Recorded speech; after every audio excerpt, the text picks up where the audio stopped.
Bismillahirrahmanirrahim. Assalamualaikum warahmatullahi wabarakatuh. Perkenalkan, nama saya Andini Fadila Sari dengan NIM 11970101011, jurusan Matematika Fakultas Sains dan Teknologi. Di sini, saya akan membahas soal tentang amortisasi utang dan dana pelunasan dari mata kuliah Matematika Keuangan. Baiklah, langsung saja pembahasan soal yang pertama, nomor 3 halaman 254 dari buku Matematika Keuangan edisi keempat. Bunyi soalnya adalah, sepasang suami istri membeli rumah dan menandatangani perjanjian kredit senilai 600 juta rupiah yang dapat dicicil setiap bulan dengan pembayaran yang sama besar selama 5 tahun dengan tingkat suku bunga 18%. Buatlah schedule amortisasi yang memperlihatkan pembagian antara bunga pembayaran pokok pinjaman untuk 10 bulan pertama. Baiklah, dari soal kita akan membuat schedule amortisasi untuk 10 bulan pertama ya. Sebelumnya, amortisasi utang ini adalah pembayaran pokok pinjaman dari setiap angsurannya. Jadi, kita akan melihat berapa biaya pokok pinjaman dari setiap angsuran yang akan kita bayarkan. Pembahasan, di sini kita akan menulis diketahui PV 600 juta rupiah, atau di sini harga pokoknya ya 600 juta rupiah. N-nya 5 tahun dikali 12 bulan. Jadi kita buat 5 tahun ini ke dalam bulan, jadi selama 60 bulan. Dan di sini I-nya adalah 18%.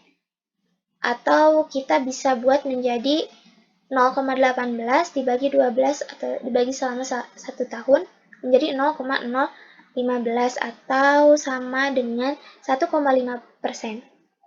Baiklah, kita masukkan ke dalam rumus. Di sini ketahui rumusnya itu A sama dengan PV per 1 dikurangi 1 ditambah I pangkat min N per I.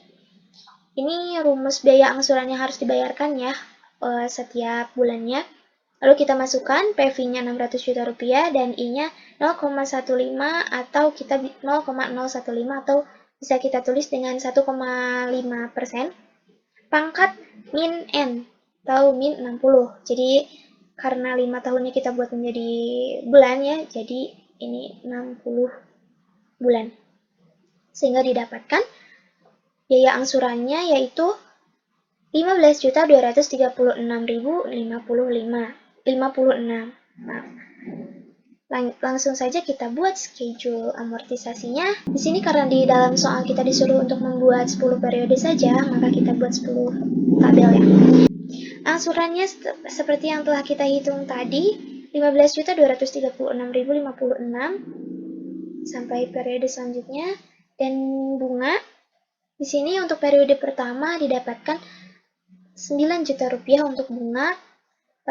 Jadi bunga ini dihitung dari tingkat bunga dikali saldo KPR sehingga didapatkan 9 juta rupiah.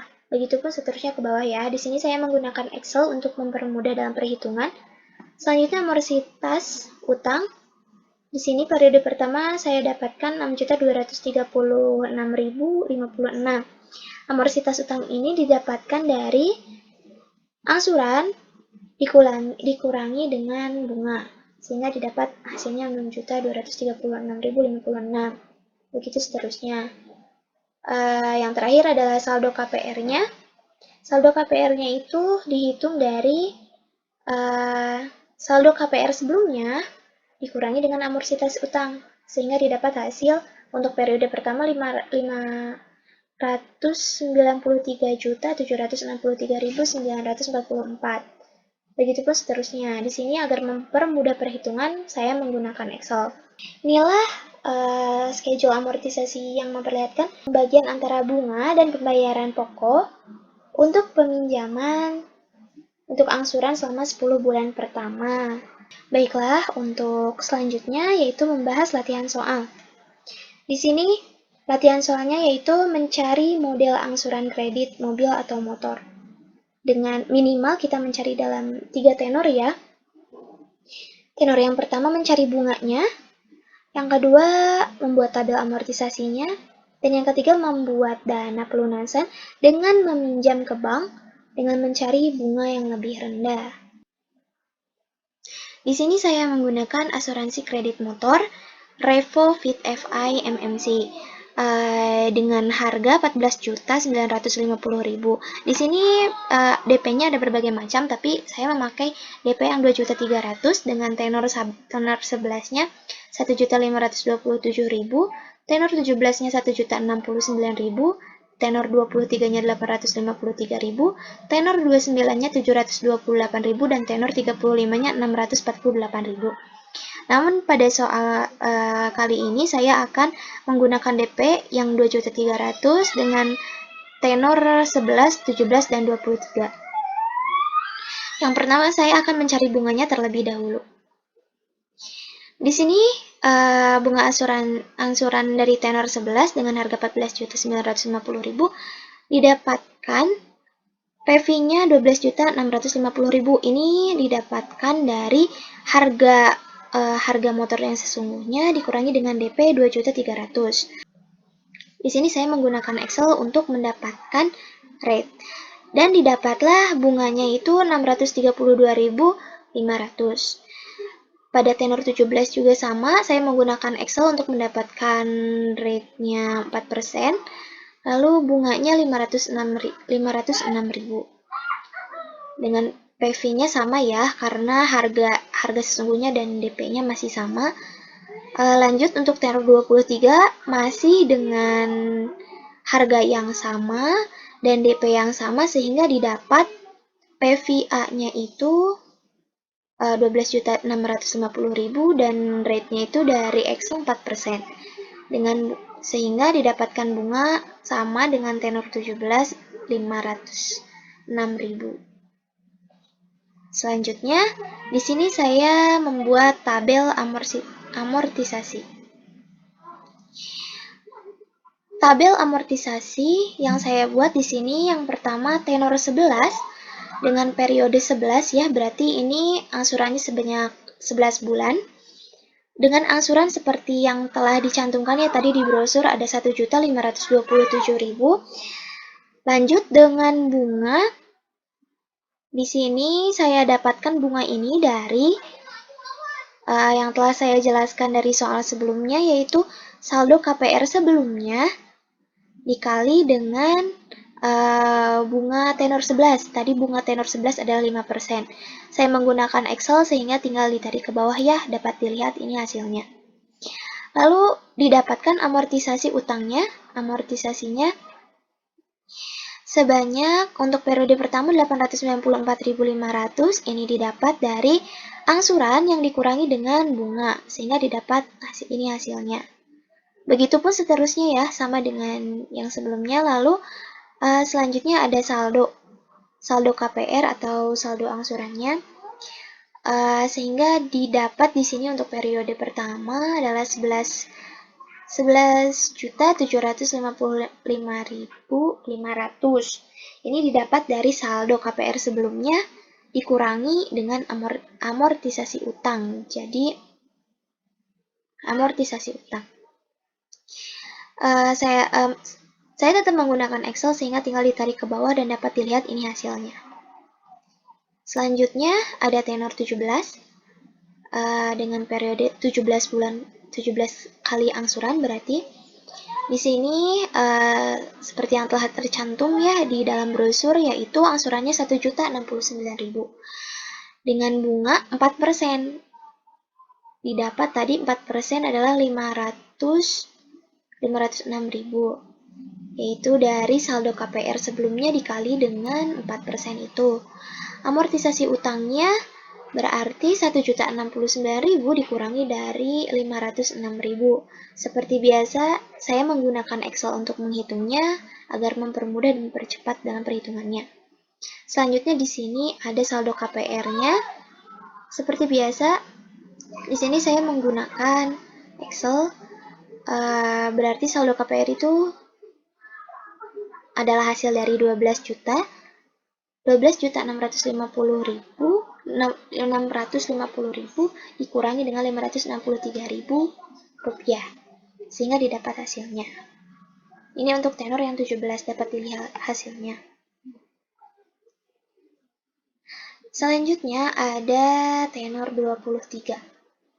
Tenor 23 dalam periode 23 ya. Besar angsurannya sebesar 853.000 dengan bunga Rp506.000 dan amortisasi berasal dari angsuran dikurangi dengan bunga sehingga didapatkan hasilnya Rp347.000 dan saldo KPR-nya sebesar 12.303.000. Ini dari saldo KPR sebelumnya dikurangi dengan amortisasi utang. Seperti biasa saya menggunakan Excel untuk menghitungnya sehingga dapat dilihat ya hasilnya seperti ini. Lalu ada yang ketiga, yaitu langkah yang ketiga. Lalu yang ketiga, saya membuat dana pelunasan dengan meminjamkan ke bank dengan mencari bunga lebih rendah. Di sini diketahui ya, seorang pelanggan meminjam kepada Bank X untuk melunasi sisa pembayaran cicilan dari motor yang tadi ya, dari yang motor tadi yang kita hitung, dengan tingkat bunga 1,95% per bulan. Ini jadi dari Bank X itu tingkat bunganya itu 1,95% per bulannya. Mari kita hitung. Besar angsuran per tenornya tenor 11. Tadi PV-nya kita ambil PV. Kenapa? Karena sebelumnya kita sudah membayar dulu DP ya. Jadi kita pakai yang harga DP, harga yang setelah dibayar DP-nya dengan N 11 karena ini 11 tenor dan I-nya 1,9%, 95%. Lalu kita masukkan ke dalam rumus yang tadi ya. PV per 1 dikurangi 1 ditambah 0,0195 pangkat min 11. Min 11 ini dari tenornya, banyaknya berapa kali kita angsuran ya. Lalu per 0,0195 ini dari I-nya persennya, sehingga didapatkan angsurannya itu 1.288.087. Ini seharusnya 875 ya. Selanjutnya tenor 17, seperti biasa PV masih sama dan yang bahannya berbeda adalah yang N karena kita memakai tenor 17. Tenor 17 berarti 17 kali angsuran. Kita masukkan ke dalam rumus, tinggal diganti N-nya menjadi min 17 sehingga didapatkan hasil 881.423.066. Selanjutnya untuk tenor yang ke-23 masih sama, hanya yang berbeda adalah yang N-nya 23 karena 23 kali angsuran. Kita ganti dalam rumus pada N-nya saja menjadi min 23 sehingga didapatkan hasilnya 678.783,60. Dari pembahasan soal sebelumnya ya, berarti dapat kita simpulkan bahwa pelunasan cicilan melalui bank dengan tingkat bunga yang lebih kecil lebih efektif karena angsurannya harus dibayarkan lebih kecil. Jadi semakin kecil tingkat bunganya, maka semakin besar amortisitas utangnya. Jadi pokok pembayarannya. Jadi jika amortisitas hutangnya lebih besar, tentu saja pelunasannya akan lebih cepat terbayarkan. Seperti itu. Mungkin hanya itu yang dapat saya sampaikan. Mohon maaf apabila banyak kesalahan dalam penyampaian kata atau penyampaian materi. Terima kasih telah menonton. Wassalamualaikum warahmatullahi wabarakatuh.